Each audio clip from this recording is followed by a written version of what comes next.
Malina was a young woman of distinct character and captivating beauty, living in a small town near the Tarapoto Hills in the Amazon region of Peru.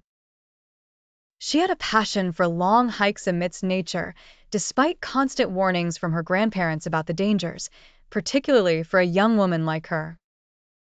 On the night of San Juan, the townsfolk were preparing to build a bonfire for the celebration.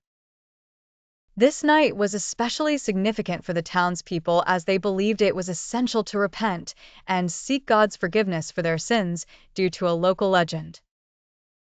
The legend stated that the devil roams the earth that night to instill fear in the hearts of sinners.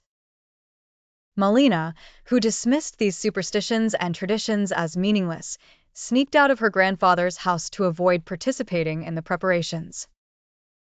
As she wandered around the mountain, mocking the townspeople in her thoughts, saying, "If the devil is among us, it had better not come my way." At that moment, a shadow appeared by the roadside. Malina became paralyzed with fear as she saw a grotesque creature standing before her. It was the size of a small child, but its face resembled an old man, exuding absolute malice, and it walked naked on mismatched legs, one human and the other a goat's hoof. Malina turned pale as malevolent laughter emanated from the strange creature, followed by a blood-curdling scream that echoed through the town.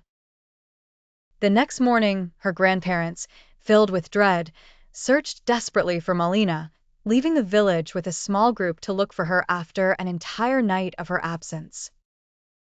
They feared something terrible had happened to her for ignoring the sacred night.